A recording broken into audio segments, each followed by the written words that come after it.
हम बात करेंगे आपकी सेहत की और आज हमने बहुत एक इम्पॉर्टेंट टॉपिक चूज़ किया है टीनेजर्स हेल्थ और क्या बैलेंस्ड डाइट होनी चाहिए, किस तरह से उनको बैलेंस्ड डाइट लेनी चाहिए। हम अक्सर बात करते हैं कि टीनेजर गर्ल्स को ये खाना चाहिए, टीनेजर बॉयज़ को ये खाना चाहिए। बहुत एक क्रूशल स्टेज होती है जिसमें आपकी ब्रेन की डेवलपमेंट हो रही होती है, बॉडी की डेवलपमेंट हो रही होती है और उसके लिए ज़रूरी है कि आप बैलेंस्ड जो है ना वो डाइट लें। और हर बंदे के मुंह से हम ये टर्म जो है ना वो आजकल सुन रहे होते हैं कि जी बैलेंस्ड डाइट ले लें, मुतवाज़न ग़िज़ा खा लें। मुतवाज़न ग़िज़ा है क्या, किस तरह से ले सकते हैं, क्या नेचुरल सोर्सेज हैं, क्या सप्लीमेंट्स भी लेना ज़रूरी है इस एज में, किन चीज़ों को अवॉइड करना है। ये खास तौर पर बच्चों की सेहत की जब बात करते हैं तो टीनेज ग्रुप जो है बच्चों का वो एक ऐसी एज होती है जिसमें तो बहुत ज़्यादा खुराक पे तवज्जो देनी चाहिए, क्योंकि नॉर्मली ये कहा जाता है कि टीन एज में जो आप खाते हैं आगे आफ्टर 20s जो है वो बहुत हेल्पफुल होता है। तो आज जनाब इस पर बात करने के लिए डॉक्टर ज़ैनब गोंदल साहिबा हमारे साथ स्टूडियोज में मौजूद है। डॉक्टर ज़ैनब अस्सलाम वालेकुम and good morning, thank you very much for joining. यहाँ पर मैं ये भी ऐड करना चाहूँगी कि डॉक्टर ज़ैनब गोंदल जो हैं ये न्यूट्रिशनिस्ट हैं, डाइटिशनिस्ट हैं और इसके अलावा फूड टेक्नोलॉजिस्ट है। और जब ये आई तो मैंने फौरन से इनसे पूछा जी डॉक्टर साहिबा सबसे पहले तो हमें हमारे देखने वालों को सबसे पहले फूड टेक्नोलॉजिस्ट का है क्या, फूड टेक्नोलॉजिस्ट क्या है?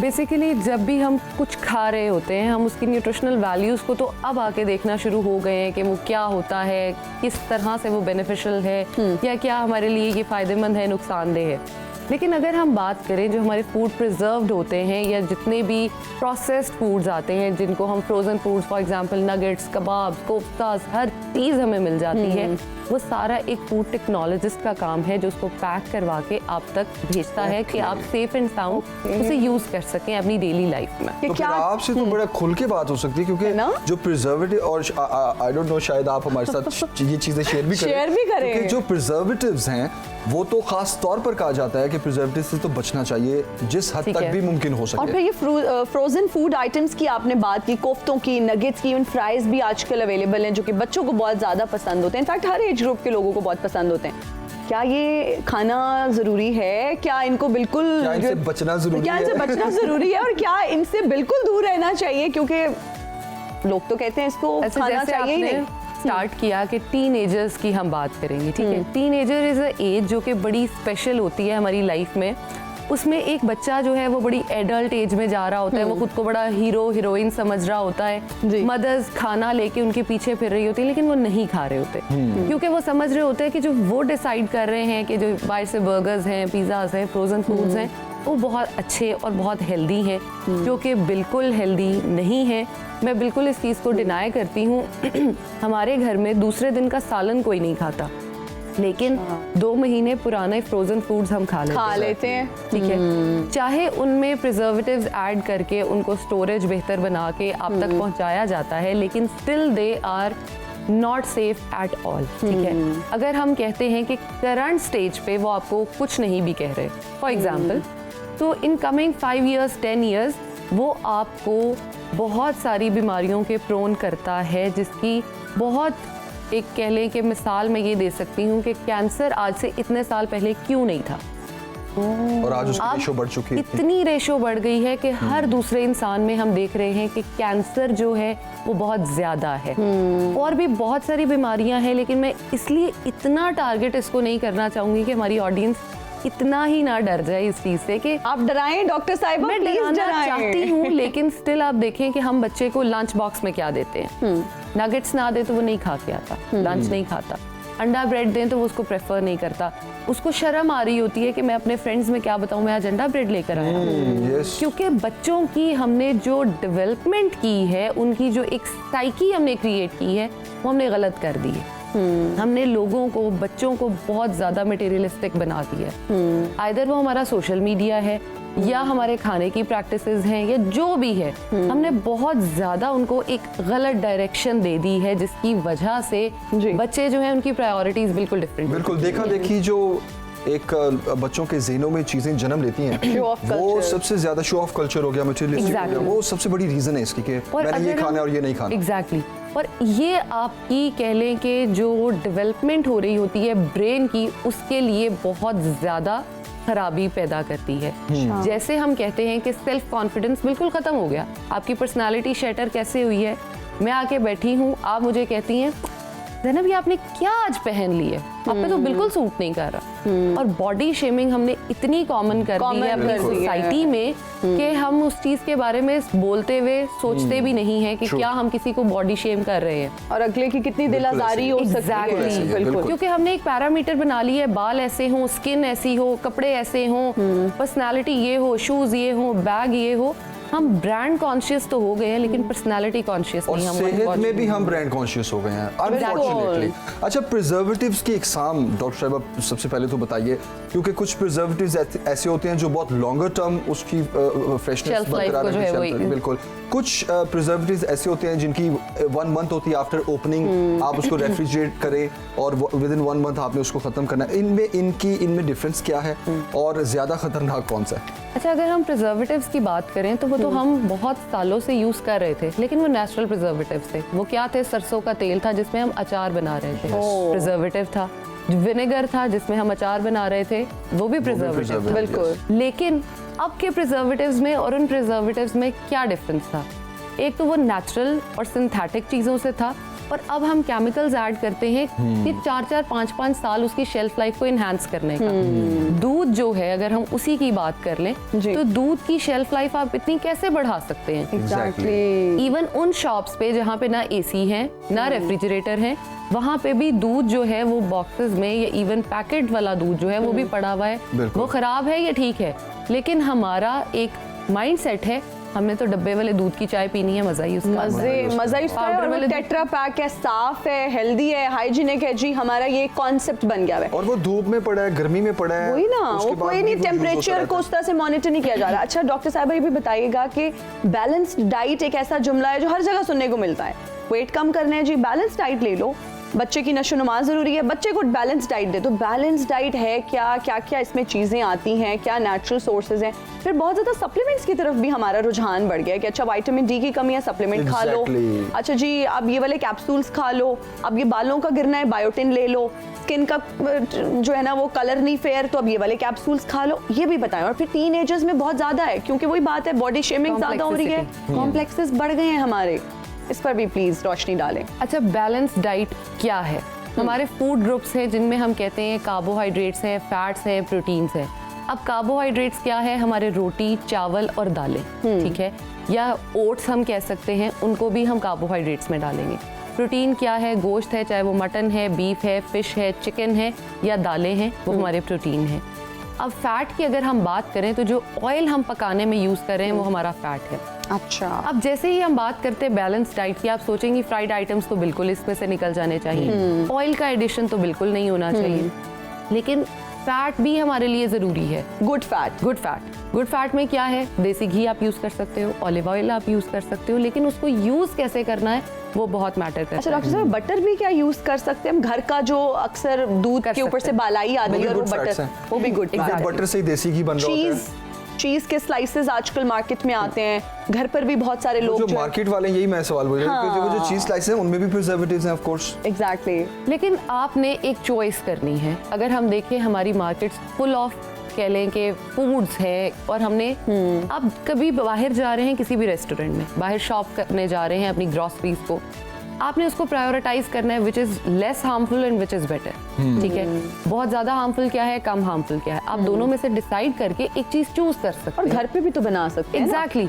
अगर हम बात करें कि चीज बाहर से ही लेनी है तो चीज घर पे बनाना कितना मुश्किल है। दूध लें, दूध में लेमन डालें या सिरका डालें, वो बन जाएंगे, उसको स्टेन करें, आपको फ्रीज करें, चीज रेडी है। चीज को इससे ज्यादा मेहनत की जरूरत नहीं है। एग्जैक्टली। आप उसमें सैलेड्स में ऐड करें, बच्चों को सैंडविचेस में ऐड करके दें। बिल्कुल। हम लोग मेहनत करना नहीं चाहते बेसिकली। हम चाहते क्या है, कॉल करें, फूड आए और वो खा लें, बच्चे खाए, बड़े खाए, सब खाए। अब वो चीजें आसान इतनी हो गई हैं, सॉरी टू से, लाइक आप 15 मिनट में घर में खाना आपको पहुंच जाता है, आपकी मर्जी का, ठीक है। और अगर खुद आपने बनाना है तो रेडी टू कुक चीजें। बीमारियां भी तो उसी तरह आ रही है ना, अपनी मर्जी से, हमारी मर्जी की नहीं आ रही जी। True that. और टीनेजर्स में अगर हम स्पेसिफिकली बात करें, जैसे मैंने पहले भी कहा, बच्चों से एक ट्रांजिशन फेज होता है, एडल्ट हो रहे होते हो, उस टाइम पे अगर आप अपने बच्चों को फैंटेसाइज करके फूड घर पे नहीं दोगे तो वो खाना घर का नहीं खाएंगे। अच्छा। बर्गर्स बच्चों को पसंद है, आप घर में क्या नहीं बना सकते उसमें से? बन नहीं बना सकते आप, उसका चिकन पैटी नहीं बना सकते, कबाब नहीं बना सकते, अंडा बर्गर नहीं बना सकते,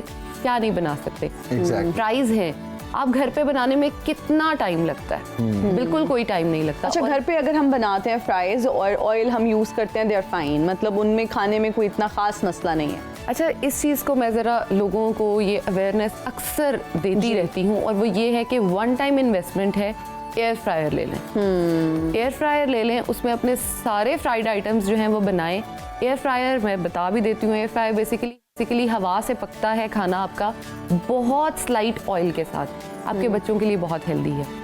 फ्राइज देने हैं ना, आप उनको स्वीट पोटैटो यानी कि जो हमारी होती है शकरकंदी, वो दे दें।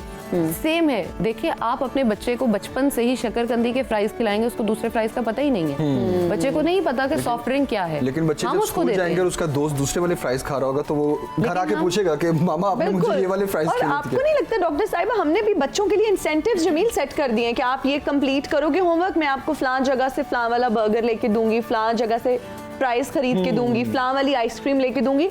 तो हमारे इंसेंटिव्स भी चेंज होने की जरूरत है कि बच्चों को इंसेंटिव फूड की फॉर्म में आप ना दें। अब हमने असल में आप उनको बताएं कि मैं आपको एक किताब गिफ्ट करूंगी, स्टोरी बुक दूंगी, कलरिंग बुक दूंगी, कुछ ना, नहीं ऐसे है कैसे हो सकता है? ऐसे क्या, वो बच्चे की इंटरेस्ट की चीजें नहीं है ना, बच्चे की Train इंटरेस्ट की करें चीजें बच्चे बहुत को। आती है। It's basically training. हम Yeah. एक सर्कस में शेर को ट्रेन कर सकते हैं, जो कि सबसे ज्यादा डेंजरस है और किंग है और हमारे। बच्चे को हम ट्रेन नहीं कर बच्चे को ट्रेन नहीं कर सकते। आपने एयर फ्रायर की बात की, अब एयर फ्रायर के खिलाफ भी बहुत बातें हो रही हैं मार्केट में।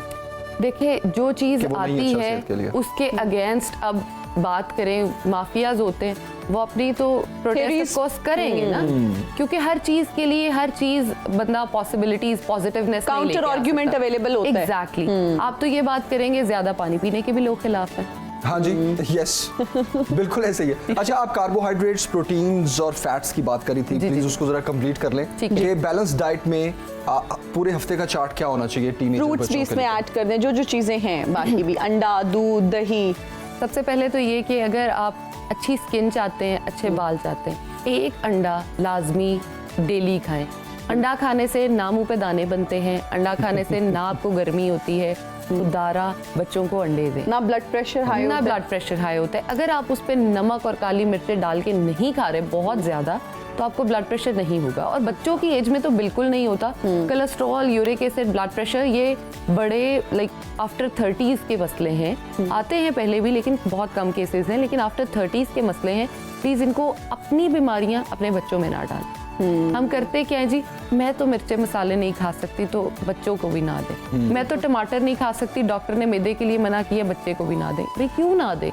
बच्चों की लाइफ में एक हैबिट बनाएं कि उनको एक टाइम पे वेजिटेबल सैलेड जो है वो लाजमी खिलाएं। वेजिटेबल्स में क्या, खीरे, प्याज, टमाटर, जिसके साथ जो है बंद गोभी आ सकती है, शिमला मिर्च आ सकती है। शिमला मिर्च विटामिन सी में इतनी रिच होती है, बेस्ट सोर्स होता है विटामिन सी का, लेकिन हम उसको बहुत ज़्यादा इग्नोर करते हैं, बच्चों को कभी भी नहीं देते। वो ये क्रंचीनेस है, इसका टेस्ट अच्छा नहीं है, इसका मज़ा नहीं आ रहा, मेरा बच्चा तो बिल्कुल एंजॉय नहीं करता। मैं क्यों नहीं करता? आप अगर उसको ट्रेन ऐसे करोगे तो वो करेगा एंजॉय। वेजिटेबल्स अगर आप दे रहे हो, स्किन अच्छी, आपके बाल अच्छे, कॉन्स्टिपेशन नहीं होगी आपके बच्चे को ब्लॉटिंग नहीं होगी, और एक आदत डेवलप हो जाएगी कि उसने सारे न्यूट्रिएंट्स जो हैं, जो कच्ची सब्जियों में है, वो किसी चीज़ में आपको जो है वो नहीं मिल सकते। बीट रूट अपने बच्चों की यानी चुकंदर अपने बच्चों की डाइट में ज़रूर ऐड करें, ब्लड बनाता है। अच्छा, आपने एक और क्वेश्चन किया था, मेरे माइंड में वो आ गया, विटामिन डी के सप्लीमेंट्स, राइट? विटामिन डी हमारे लिए बहुत इंपॉर्टेंट है, और बच्चों में ही हम लोगों को ये चीज़ें स्टार्ट कर देनी चाहिए। लेकिन उसका एक कह लें कि हम उसको ले किस चीज़ से सकते हैं, उसके सोर्सेज हैं अंडा, फिश, उसके अलावा मटन, बीफ, बहुत सारे ग्रीन वेजिटेबल्स में अवेलेबल होता है। लेकिन जिस तरह से अनफॉर्चुनेटली हम अपने चीज़ें बनाते हैं, हम अपनी हर चीज़ के न्यूट्रिएंट्स को ख़राब कर देते हैं। बिल्कुल। विटामिन डी अगर हम कहते हैं कि धूप में बैठने से हमें मिलता है, तो धूप में बैठने से हमें विटामिन डी नहीं मिलता। सॉरी टू से, हमारी जो एशियन स्किन टोन है उसमें विटामिन डी एब्जॉर्ब नहीं होता, ठीक ठीक है। ये तो आपने ये तो कोई एक एक नई नई थ्योरी पेश information आ कर गई। दी है, क्योंकि डॉक्टर साहिबा जितने भी अभी तक न्यूट्रिशनिस्ट डॉक्टर्स हमारे प्रोग्राम में जनरली भी जब हम सुनते हैं तो लोग इसी चीज पे फोकस कर रहे होते हैं कि जी चाहे आप सन ब्लॉक लगाएं, आप खुदारा धूप में जरूर धूप में बैठें, और खास तौर पर सुबह के टाइम, सुबह के टाइम सूरज जब निकल रहा होता है। उस टाइम अच्छा, स्किन से विटामिन डी एब्जॉर्ब नहीं होता, हमारा विटामिन डी एब्जॉर्ब होता है हमारे क्यूटिकल्स से, ठीक है। चाहे वो हाथों के हैं चाहे वो पाँव के। आप अगर अपने नेल्स खाली रख दें तो एब्जॉर्प्शन जो है वो उनकी हो सकती है, लेकिन स्किन से अगर हो रही है तो अनफॉर्चुनेटली आई वुड से कि रिसर्चेस जो हैं वो इसको प्रूव नहीं करती। अब की जो लेटेस्ट रिसर्चेस हैं मैं उसके बारे में बात कर रही हूँ कि हमारी स्किन में एब्जॉर्ब नहीं होता। Okay. अगर तो बेसिकली एशियन स्किन टोन जो है हमारी, देखें अगर हम किसी फॉरेनर कंट्री से अपनी स्किन टोन को मैच करें तो हम मैच नहीं करते। बिल्कुल हमारा खाना पीना, हमारा रहना सहना, हमारे इन्वायरमेंटल हैजर्ड्स Exactly. उनसे मैच नहीं करते, ठीक है। इसीलिए हमें जो है वो उनके प्रोडक्ट्स, उनका लाइफस्टाइल अपनी लाइफ में इनकॉर्पोरेट नहीं करना चाहिए। हमें चाहिए कि हम अपने मुल्क के मुताबिक, अपनी लाइफ के मुताबिक अपने जो है साइड्स बिल्कुल और सही। उनको क्रिएट बिल्कुल। करें और बेटरमेंट की तरफ चलें। ठीक है। आपने एक प्लेट जो है वो डिसाइड, माय प्लेट का कॉन्सेप्ट होता है, उसमें आपने कार्ब्स भी लेने हैं, फैट्स भी लेने हैं, प्रोटीन्स भी लेने हैं, लेकिन कार्ब्स की क्वांटिटी जो है यानी रोटी चावल की क्वांटिटी जो है हमारे यहाँ अनफॉर्चुनेटली एक बहुत बड़ा रिवाज है जी, सुबह दोपहर शाम रोटी खानी है। रोटी खानी है और दो दो तीन तीन रोटियां खानी है एक टाइम पे, बगैर ये सोचे समझे कि इतने ज़्यादा कार्ब्स की तो हमें ज़रूरत नहीं है। हमने असल में एक कॉन्सेप्ट क्रिएट कर दिया हुआ है जी कि इतनी रोटियां खानी, इतनी रोटियां खाने की ज़रूरत नहीं है। तो कार्ब्स अगर- बहुत ज़्यादा आपने intake हो गया, बिल्कुल। और कार्ब्स से सिर्फ आप कह लें कि अच्छा लोग बहुत ज़्यादा कार्ब्स के अगेंस्ट होते हैं, लेकिन मैं कार्ब्स के अगेंस्ट नहीं हूँ इतना ज़्यादा, क्योंकि अगर आप वेट लॉस कर लेते हो रोटी चावल छोड़ के, तो जब भी आप रोटी चावल शुरू करोगे आप रीगेन करते हो बहुत जल्दी। एग्जैक्टली बाउंस बैक कर जाता है आपका बिल्कुल। वजन। तो बेहतर नहीं है कि आप रोटी भी खाएं और साथ साथ अपना वजन कम करें, चावलों के साथ वजन कम करें, ताकि yes. वो वजन गेन बैक नहीं हो बिल्कुल। और आप अपनी लाइफ को सस्टेनेबल लेके चलें। हमारे पास इतना तो टाइम है नहीं कि आज वजन कम किया, कल गेन किया, परसों फिर लॉस किया, फिर गेन, फिर लॉस। तो इस साइकिल से हमें खुद को निकाल के लाइफ बिल्कुल। में और बहुत सारी चीजें उन पे फोकस करना बिल्कुल, चाहिए, बिल्कुल, सही अपनी कह रही हैं। हेल्थ पे फोकस करना चाहिए, बजाय कि अपनी बॉडी के ट्रांजिशंस में ही हम रह जाएं। और डेली बेसिस पे प्रोटीन का इंटेक जो है वो बहुत इंपॉर्टेंट है। आप चाहे मटन खाएं, बीफ खाएं, फिश खाएं, अंडा खाएं, लेकिन प्रोटीन जो है आपको इंक्लूड करना है अपनी सारी मील्स में, चाहे वो आपका ब्रेकफास्ट है, अच्छा। चाहे वो आपका लंच है, चाहे वो थोड़े-थोड़े आपका portions डिनर सब में होने चाहिए। है, लेकिन बिल्कुल थोड़ा सा। तो डॉक्टर साहिबा ये जो चिकन आजकल आ रहा है मार्केट में, ऑर्गेनिक चिकन की हम बात ब्रायलर करें, चिकन की आप जी बात कर रहे ब्रायलर हैं। चिकन की बात करें, बच्चों का बहुत फेवरेट है, फिर माओं के लिए भी कन्वीनियंट होता है। हम यहाँ पे किसी को तनकीद का निशाना नहीं बना रहे, सिर्फ हमारा जो है ना कंसर्न ये है कि हम जो हाईलाइट कर सकें इस तरह के इश्यूज को। माओं के लिए भी कन्वीनियंट है, फ्रिज से निकाला, चिकन फ्राई किया, कढ़ाई बनाई, बच्चों को खिला और दी, जल्दी से गल भी जाता है, जल्दी से और गल taste भी बहुत जाता अच्छा है। है। अब वो जो देसी मुर्गी आपने बनानी है वो तो आप कुकर में रखिए, जिस तरह से भी आप तो 4 घंटे उसको गलाने में लगते हैं। मुझे बताइए कि क्या इसका ऑल्टरनेट जो मार्केट में आजकल फिश अवेलेबल है, प्रोटीन का प्रोटीन का alternate। बिल्कुल अच्छा, ऑल्टरनेट, प्रोटीन। चिकन चिकन को के अगर आप अलावा। बिल्कुल एक्सक्लूड कर दें अपनी डाइट से, या तो फिर आप देसी चिकन खा रहे हैं, हर किसी हर कोई वो course, अफोर्ड भी नहीं affordability। कर सकता, एक आम आदमी वो अफोर्ड। फिश, क्या आप समझती हैं कि वो खाना इज द गुड ऑल्टरनेट अगर हम चिकन को रिप्लेस करके फिश ऐड करें? बेसिकली ये भी डिपेंड करता है कि फिश आपने बनाई कैसे है। अगर आप ये कहें कि फिश आपने बहुत सारे ऑयल में फ्राई करके बनाई है, तो फिश का जो कॉन्सेप्ट था, जो उसने आपको जितने भी न्यूट्रिएंट्स देने थे, वो तो खत्म हो गए। ठीक है। वो तो आपकी बॉडी में गए ही नहीं। फिश बनाने का सबसे बेस्ट तरीका है या उसे बेक करें या उसे जो है ग्रिल करके। ग्रिल करके। अब जो yes। लोग गांव में बैठे हैं ना, वो बेक कर सकते हैं ना, वो ग्रिल कर सकते हैं, वो सालन boil बना कर सकते लें, हैं। वो एग्जैक्टली सालन बना लें, बॉईल सालन कर बना लें, लें, पानी ठीक में है। बॉईल कर लें उसको। ठीक है। बेस्ट ऑप्शंस हैं। उसके न्यूट्रिएंट्स को एब्जॉर्ब करवाने के लिए हमें इसी तरह से फिश खानी है, अच्छा। अदरवाइज हम खा तो रहे हैं फायदा लेकिन कोई नहीं फायदा होगा। कोई नहीं अच्छा, क्विकली जरा बता दीजिए क्योंकि टाइम थोड़ा जी, कम जी। है, सप्लीमेंट्स कितने हेल्पफुल हैं? लाइक उसी जो हम सोच रहे होते हैं कि बहुत बॉडी चेंज आएगी और हमें लेने चाहिए सप्लीमेंट्स, वो भी रूटीन में लेते रहना चाहिए या उसमें भी ब्रेक देनी चाहिए या क्या करना चाहिए?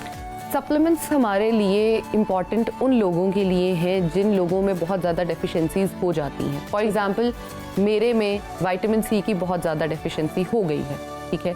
अब मैं तो पहले कोशिश करूँ कि उसको फूड से टैकल करूँ। अगर मैं नहीं कर पा रही, जैसे जिंक की डेफिशिएंसी है, विटामिन सी की है, डी की है, तो मैं उसके सप्लीमेंट्स को स्टार्ट अगर करती हूँ अपने लिए, तो ज़्यादा से ज़्यादा 2 से 2.5 महीने, उससे ज़्यादा मैंने वो सप्लीमेंट नहीं खाना। Okay. उसके बाद ब्रेक देनी है। Exactly. और वो ब्रेक लंबा होना चाहिए। कम से कम 1 महीने का ब्रेक होना ये चाहिए। जो फिश ऑयल के कैप्सूल्स आते हैं मार्केट में उनमें भी। different, उनमें भी मैंने बहुत लोग जी हाँ, ये मैंने सुना हुआ है कि जो सप्लीमेंट्स हैं वो भी ऐसे नहीं करना चाहिए कि रूटीन में आप रोज ही खा रहे हैं। और सालों से आपकी एक रूटीन चली आ रही है। हम ऐसे लोग नहीं जो है होना ना चाहिए। बेसिकली डिस्कस भी नहीं करते किसी से कि हम खाएं सप्लीमेंट्स या नहीं। हमारा सप्लीमेंट्स का क्या है जी, आप खा रहे हैं, मैं भी कल से खाऊंगा। अच्छा, आप बालों के लिए खा रही हैं, चलो मैं भी शुरू कर देती हूँ। एग्जैक्टली। अच्छा, अब नए अच्छे सप्लीमेंट्स कौन से हैं मार्केट में, जरा वो बता दे। वो बस वही शुरू करने आप एग्जैक्टली। बिल्कुल। बेसिकली हमारी प्रायोरिटी जो है ना वो अपनी हेल्थ नहीं है। हमारी यही है कि जी वजन कम कर लें, बाल ज्यादा कर लें, और